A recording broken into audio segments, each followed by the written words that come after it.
The woman in the photo bears a striking resemblance to Amy. It's one of those cases where you can go down any rabbit hole you want to. The research that I put into the book took me to some really interesting places. I met some very interesting characters, including the main suspect who works as an exorcist on Grenada. They believe that Amy was being held by Colombian drug lords in some sort of situation on Curacao. There's a gentleman named Frank Jones who pretended to be an ex-Navy SEALs and ended up getting a little over $200,000 out of the family. I ended up speaking to Frank Jones briefly. You know, he knew that Amy was not on that island, and he knew he was taking the Bradleys' money. How did he think that was going to end? The timeline that we've been given is incorrect. If the ship was in the canal when Amy disappeared, then they almost certainly would have found her body. Unfortunately, it's been so long that the court have destroyed those records. They were looking in the wrong place. So hi, James. Thank you so much for joining us. I know we've spoken previously, and I do have your new book right here. Oh, wonderful, wonderful. A Cruise Thank you. to Nowhere on the Amy Lynn Bradley case, which I know some people might be familiar with. But for those that aren't, can you just give us a little background of how you got involved in this? Because it was before the Netflix documentary came out where you actually got involved. It was, yeah. I'm a true crime writer. I've been writing true crime books for about 20 years now, and I always keep like a short list of cases I want to get to that are really confounding, really interesting. And Amy Lynn Bradley's case was always on there, and just because it's an unsolved mystery, but also it's kind of also one of those cases where there's mysteries upon mysteries.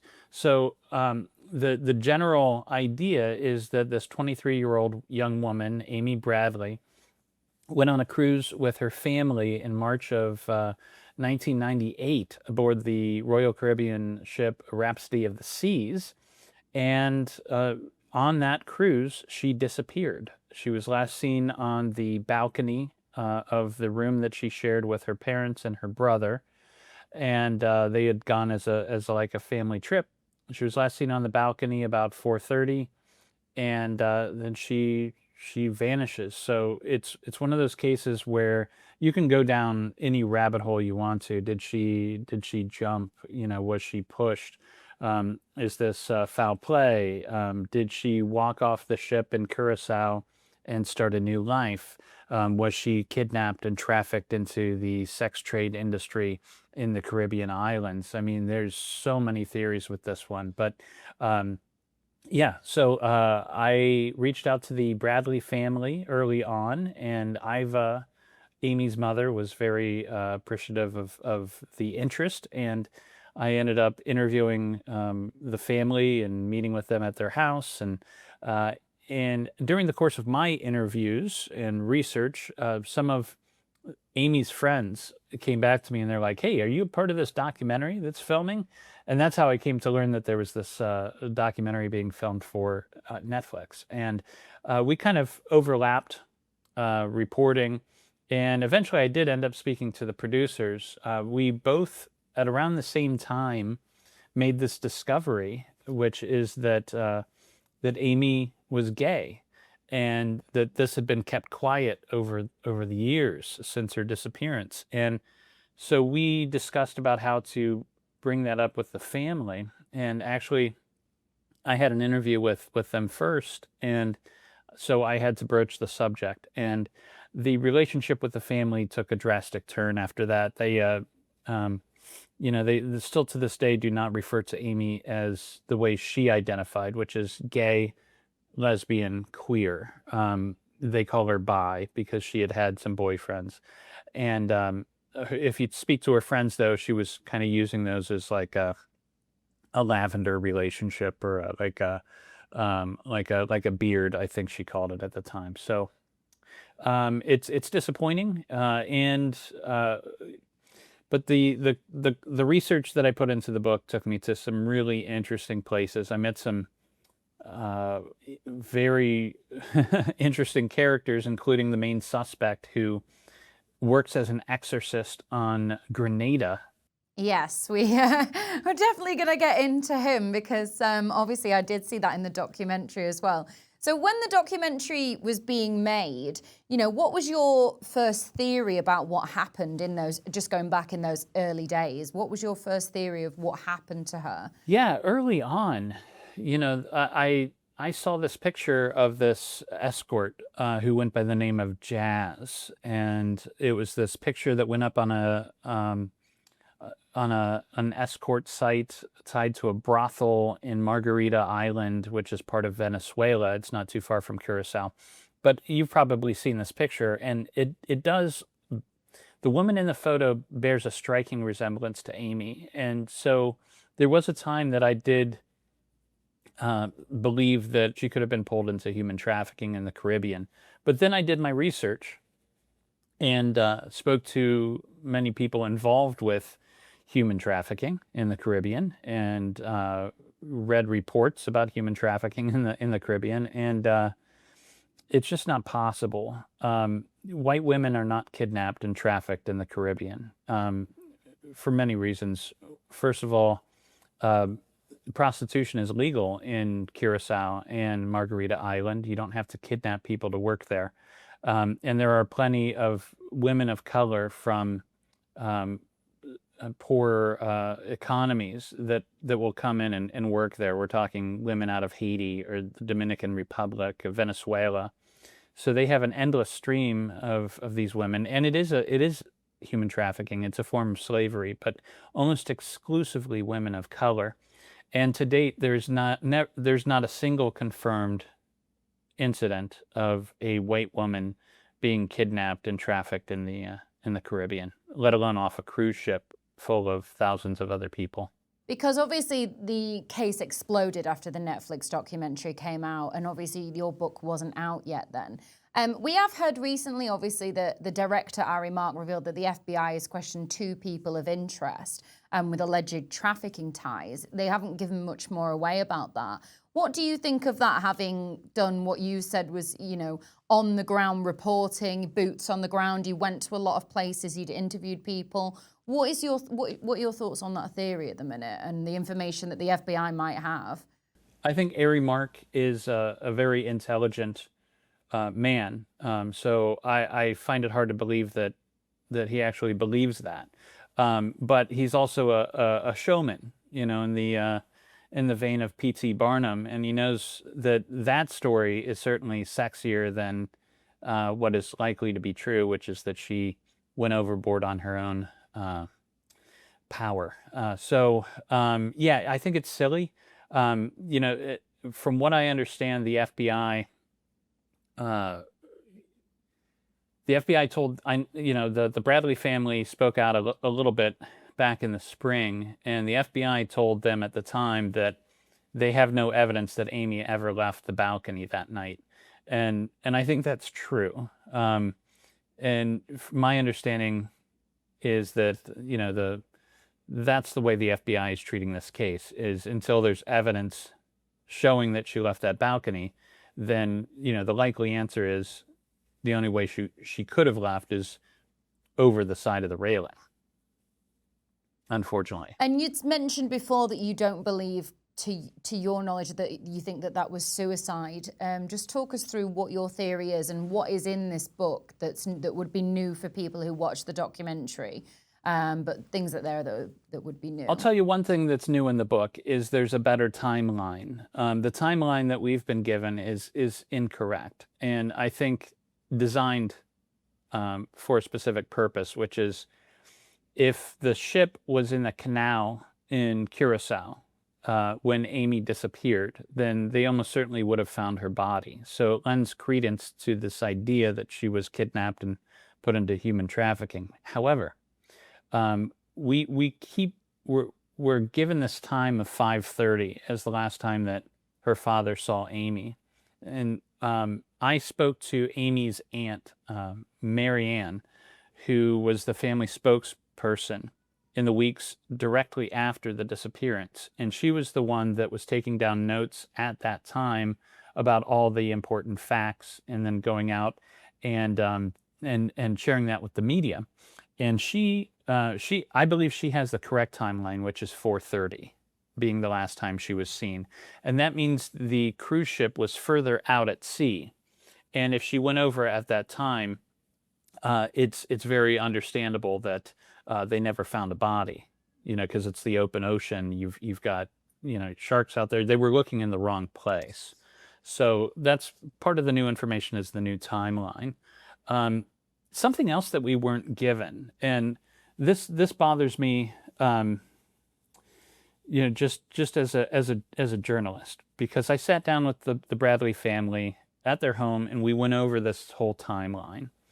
We went over it on the phone at least 2 more times, and they went over it on the documentary. And during all those interviews, nobody mentioned the fact that Amy's dad, Ron, went up to the discotheque and asked Amy and Brad to come down because it was getting late.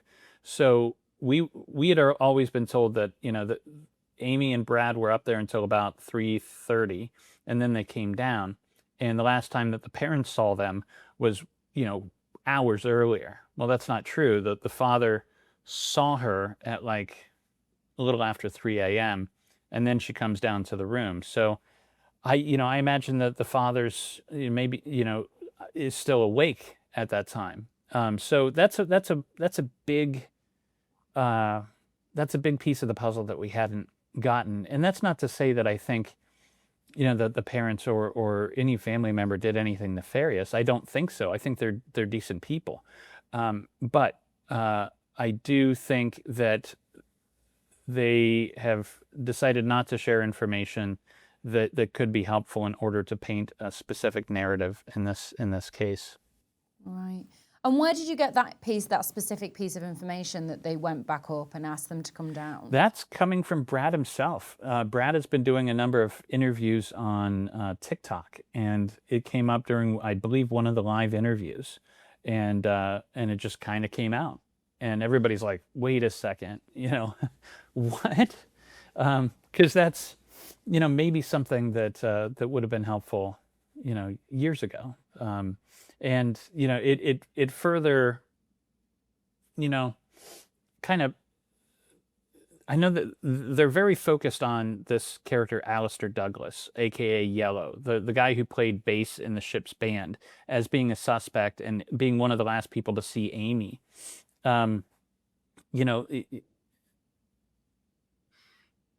It's, if you leave that part out, Yellow's a lot more interesting. But if Amy gets back into the cabin, and we've got the new time frame of 4:30 and not 5:30 being the last time they saw her, then there's a longer span of time that she's missing. And you look at just the basic idea of her trying to leave that cabin without waking anybody else up.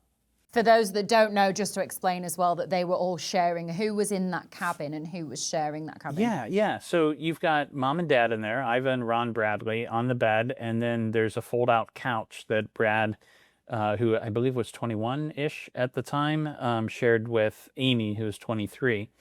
And so it was a pretty cramped room, and Amy's on the balcony. So in order for her to leave and secretly meet up with Yellow without being seen on any of the ship's cameras, which were working in the public places at least, she would have had to open the balcony door, shut it, grab her things, step over her brother and her mom and dad. Her dad admittedly is up throughout the night. He's waking up several times.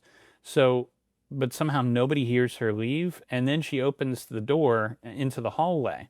Now, if you've been on a cruise ship, there are warning signs on the doors that say, shut the balcony door before you open the hallway door, because there's a vacuum thing that happens. And if you open that hallway door without closing the balcony, there's like a wind tunnel effect, and all the papers and everything gets scrambled, and it's very loud, and sometimes the door will slam shut. Well, we know the balcony door's open, so we know when she, exited to go into the hallway, if that's what she did, it would have woken everybody up. So, further evidence that she never left that balcony. And you went and spoke to Alistair, didn't you? Just explain to us when you went out there, and he was ruled out by the FBI as being the last person that saw her. But my understanding is she then was seen by her father after that. He saw her on the balcony after that timeline. Is that what is believed still? Yes. So nobody had really spoken to Alistair Douglas for about 20 years, and I found out that he was working as a preacher, as a minister on Grenada, which is another island down there in the Caribbean. And so I flew out there, low risk, high reward type of thing, on my own dime, and I just showed up at his church on a Sunday morning and was lucky enough that he attended, and he got out of the car, and I introduced myself, and I said, "I've come a long way just to talk to you."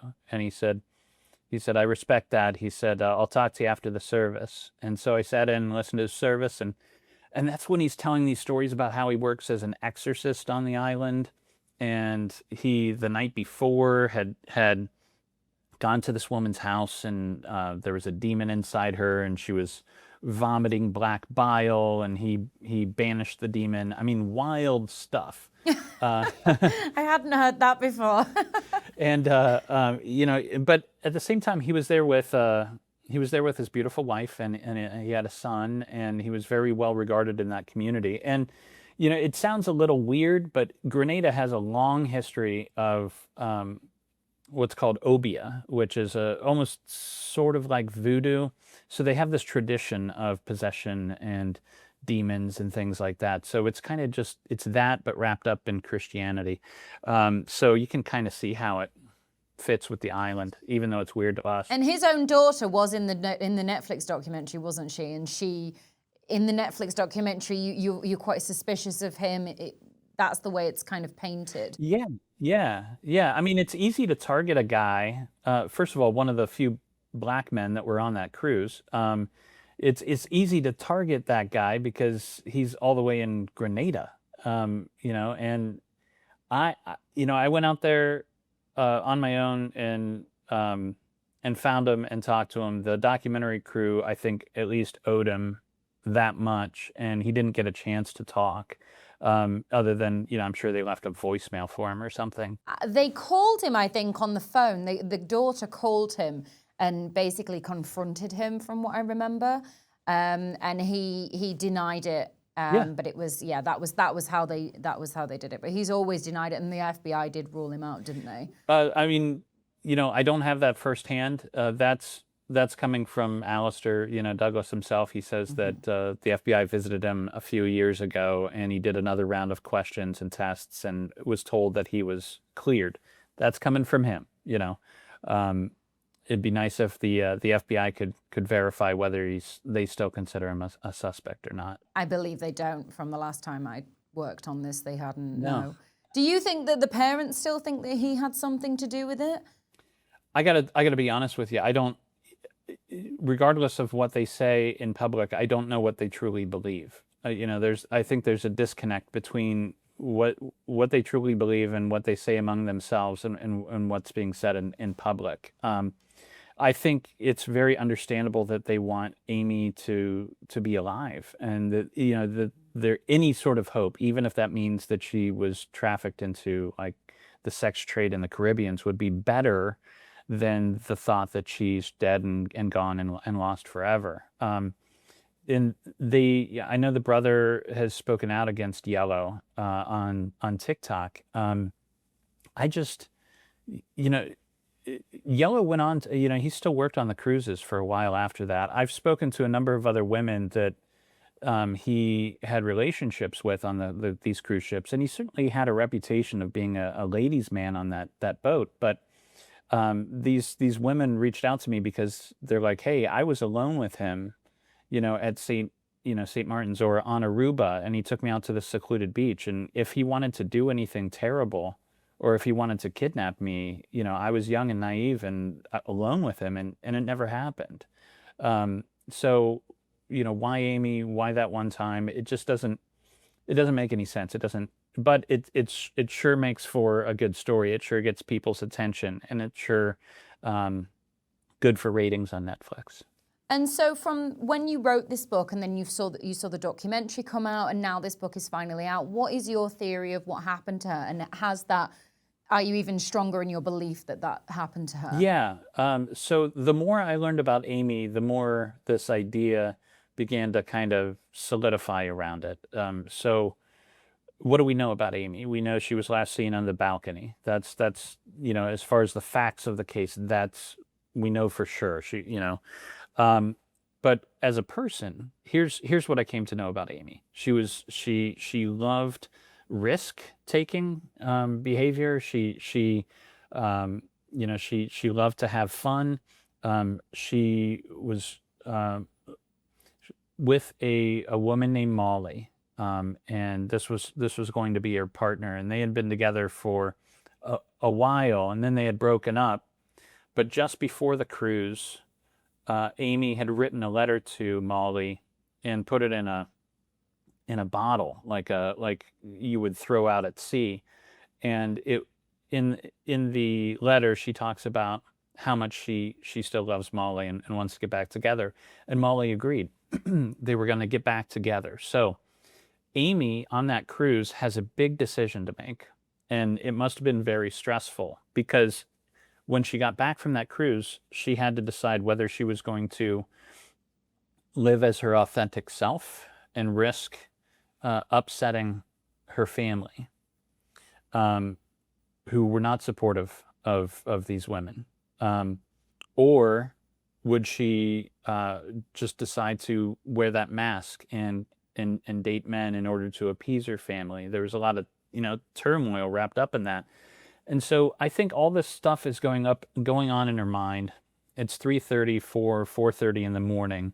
She's been drinking a lot that evening, and that impairs, and you're 23, you have very little impulse control as it is. I think she's sitting on the balcony, and there's this thing the French call l'appel du vide, which we call the call of the void. It's that feeling you get when you stand on the side of a cliff and you look over and that voice in your mind says, well, what if I just stepped over, And I think that night that voice was very strong. And I believe she stepped over the balcony and went into the sea. Not really, I don't know that I would even call it suicide. I think she just wanted to take any action to force a change. And she goes over and either dies or she swims to shore like she had joked about doing earlier that night, and has starts a new life. That would be wonderful. I think that's very low probability.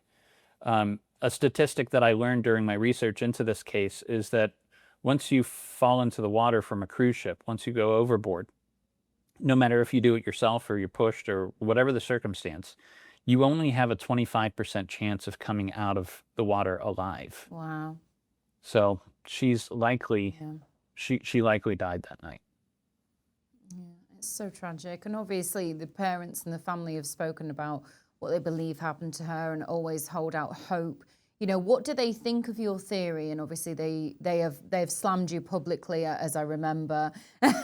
I know you don't speak to them anymore. Where is that now, and what have they said about your theory of what happened to her? I mean, it was disappointing to lose the support of the Bradley family because I came to care about them a lot, and I don't think they did anything nefarious. And I as a father myself, I mean, what wouldn't I do? What wouldn't I say for my daughter? I'd act probably exactly the way that they acted.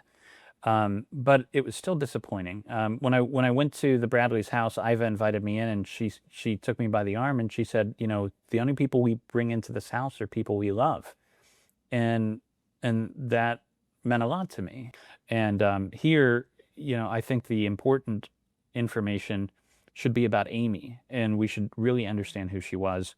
Her whole three dimensions of a character, and her flaws, and and her successes too, in order to get to the truth of what might have happened on that balcony. Let's talk about for a little bit who she was. You know, she was looking forward to a new job, I think I remember. I can't remember what she was doing at that time. What have you learned that's in this book about who she was and what her hopes for the future were? Yeah. So this is kind of a strange thing. So Amy went to Longwood University. And she did pretty well there, and she studied for teaching. She was going to be a gym teacher, but then she didn't. She graduated about a year or about 9 months or so before she disappeared. So, and she was working as a server. Where most people that graduate with that degree are doing, at the very least, student teaching or doing their first year of teaching at some sort of school. So that's a piece of the puzzle I don't have, is why she didn't become a teacher. But she had just gotten, right before the cruise, she'd just gotten her own apartment. She got a little dog. She was starting a new job. I believe that she was going to be working for one of her uncles. But I think she would have been a great gym teacher. I just don't know why she didn't go that route. It seems like there was some sort of stagnation or missed opportunity there. Obviously, there was a lot going on. There were still things planned for the future that she talked about. So do you feel that that's why the family believe that she can't have jumped and they still hold out hope that she's still alive? Yeah. I think the family certainly look at things like the new dog, the new apartment, all these new things, as evidence that, look at all these things she had just started and she's coming back to. Why would she decide to go overboard? And I think that's why it's important. It's an important distinction between a classic classic suicide and something that's more of a negative thought that gets stuck in your head until you have the compulsion to act on it. So one of the new pieces of information that I uncovered was that a day or two before they left on the cruise, Amy went to visit an old friend of hers named Rylan Johnson. And I spoke to, actually Rylan reached out to me and told me about this interaction they had because it was strange. They hadn't seen each other in quite a while, and she pulled up to his house in her little Miata, and he was outside, and she came over and talked to him, and she wanted to talk about, she asked him some questions regarding taking her life and Right. how it could be completed. And that really shocked him. And he's like, "Are you planning something?" And she brushed it off. She's like, No. I just, this is something I've been thinking about. And so, but it left him feeling very alarmed. And then when she disappeared off the cruise ship, he was like, "Oh, that's why she's asking." So it was already in her mind a little bit before the cruise. And what did her family think of that when they heard about that as well? The only thing I've heard them respond to that story with is pointing out Rylan Johnson's criminal record, which is very small, but he did get into some trouble, and so they don't find him to be credible. But I found him to be extremely credible, and I think her friends do too. And the FBI has obviously never closed this case, and they seem to continue to investigate leads. Do you think that they should be doing that? And obviously the family still have hope that they may one day be reunited with her. I'm really not sure how much the FBI is doing. They've said that they're still working on the case. I've not seen that. It's weird because one of the other issues with this case that makes it so complicated is that it happened at sea and international waters. So you're dealing with how the FBI doesn't really have jurisdiction. In fact, the investigating authority for this crime falls to the country whose flag that the ship was flying. And these cruise ships, all of us Americans go on these cruise ships, but there's no cruise ship that claims the United States as its home territory because they don't want to pay taxes. And we've let them get away with this. And so what happens is, they'll like the Rhapsody of the Seas was flying the flag of Liberia. Now, Liberia technically has the jurisdiction to investigate the case, but back in 1998, they were very busy with a brutal civil war. So nobody that could be looking into it was looking into it. And then you have Curacao, which you get into, the Dutch government. And that's another layer. And when I went out there as a journalist to investigate, one of the first things I do with any crime in the United States is go to the police and ask for police reports. Good luck on Curacao. I walked in there, I'm like, hey, could I see the police reports on the Amy Lynn Bradley case? And they just laughed. Like, well, we don't have, what are you doing? We don't have that. Like, and we wouldn't give it to you anyways. Right. So it's mired in this jurisdiction problem. And so that's another thing to keep in mind when you go on these cruises, which 99% of the time you're gonna have a fun time. You get some snorkeling, get some booze, but if something goes wrong, you're in a bad situation because we can't help you. And that must have been a lot of frustration with the family, that they felt, there was different police involved, the FBI involved, that they weren't really hearing anything or any updates. That must have been very frustrating for them, regardless of what may have happened. I'm sure. I can't imagine. Again, as somebody with kids, to be told that, we don't have the authority down there to do everything that we really want to do or that we need to do. And that actually opened the Bradleys up to more misfortune, because they had to seek out, essentially, they sought out some mercenaries to go in and investigate, and they believed that Amy was being held by Colombian drug lords in some sort of situation on Curacao, and that there's a gentleman named Frank Jones who pretended to be an ex-Navy SEALs and ended up getting a little over $200,000 out of the family and a missing persons group to play pretend warrior down in Curacao, and he ended up going to prison for 5 years for that con. But that only happened because of the lack of what the FBI could do down there. Yeah, and that's disgusting, isn't it? And obviously you've got a family that don't know where their daughter is, and then you've got people preying on them. How did that make you feel at that time? Did you hear about that afterwards? Did they tell you about that? I did read it myself, the case. Yeah. I think it was about 200,000 or something like that. I had heard about it before. What I thought about when I ended up speaking to Frank Jones briefly too, and interviewing people who knew him and who were involved with that conspiracy. And the thing that I can't quite wrap my head around is how he thought that was going to end.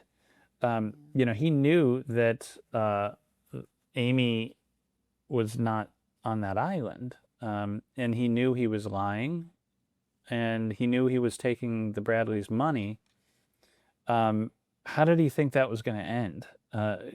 Because either he would have to produce Amy or admit that it was all made up, and it ended up catching up with him. So it was a very odd situation. And obviously your relationship with the family broke down. How was it to have, publicly sort of trading, barbs and things like that? How was that during that time after the documentary? And I imagine a lot of people who were then web sleuths and people who also wanted to get interested in the case if they weren't already. How did you find that? And is it upsetting that you're not on good terms with them in any way? It's very upsetting. It's disappointing. I specifically went searching for a case this time that had a supportive family, because I wanted to write a true crime book where nobody got mad at me, and then halfway through I lost that support and everybody got mad at me again. So I think it goes along with the business. I try not to engage these days. It's a no-win situation for me. I think the book will speak for itself, and, I'll let it do the talking. But Yeah, no, it's super disappointing. I hate it. And they came out and they did say, oh, they're not homophobic and things like that. Where is that now, in terms of their comments that they've made about her being gay and that may have led to her taking her own life? Well, I'd certainly love to hear them call her by her chosen identity, which was gay, lesbian, queer. And obviously with this new development and Ari Mark talking about it again, where do you see this case going next? And do you think there'll be another documentary or anything that he would be working on? I think as long as they can squeeze, and when I say they, I don't mean the family. I mean entertainers. I mean Netflix and people like that. I think as long as they see that it could make money, there'll be more documentaries. But I don't know what the mystery here is anymore.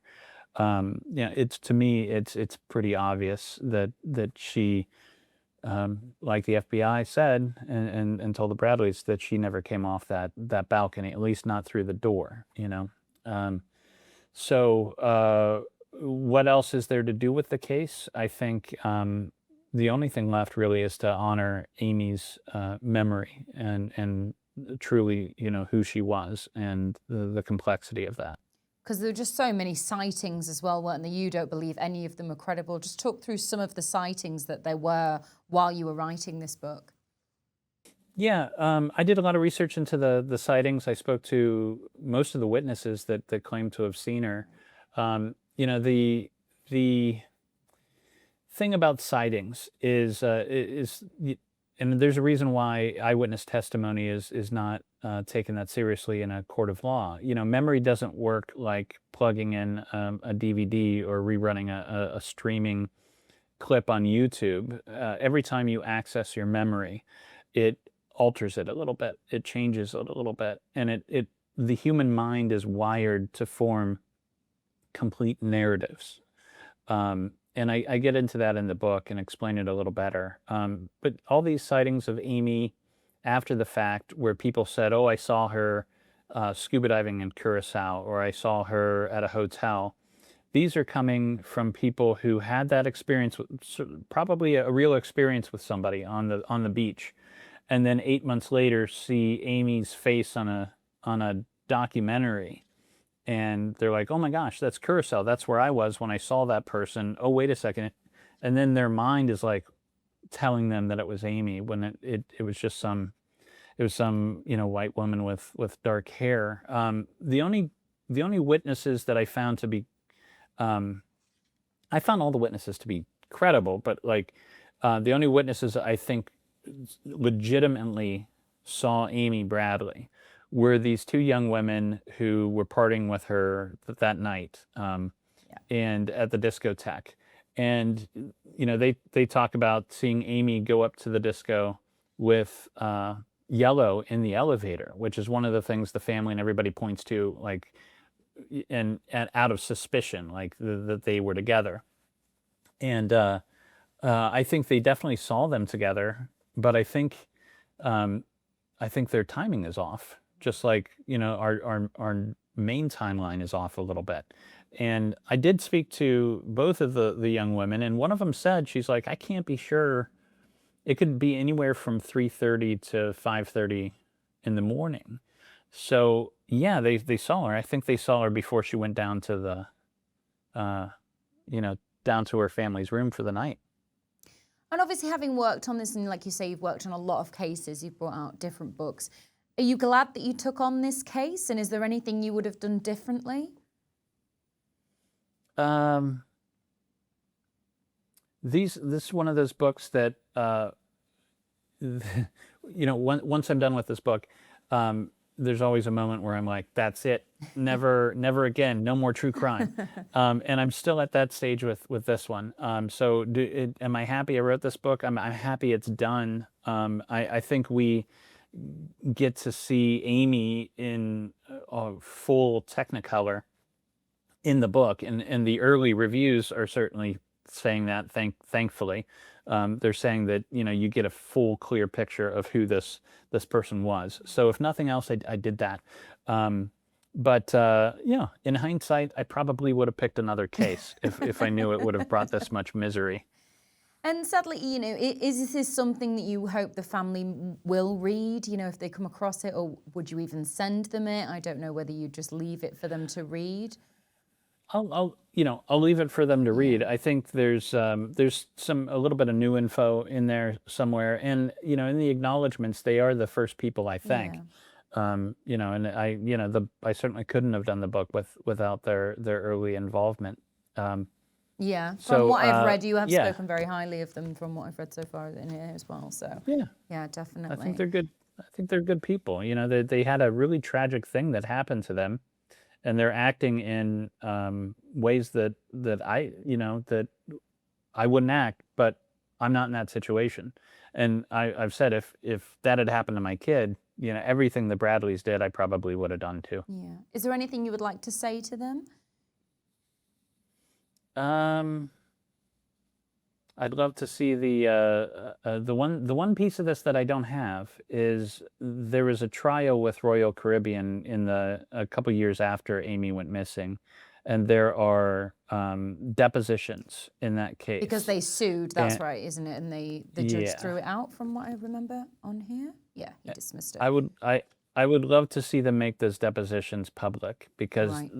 that's talking about the case really a short time after it happened, and I think you're going to get the most truth out of whatever those depositions have in them. Unfortunately, it's been so long that the court have destroyed those records. So the only people that still have them are lawyers from both sides or the Bradleys themselves. Like and subscribe for more videos like this one from the US Sun.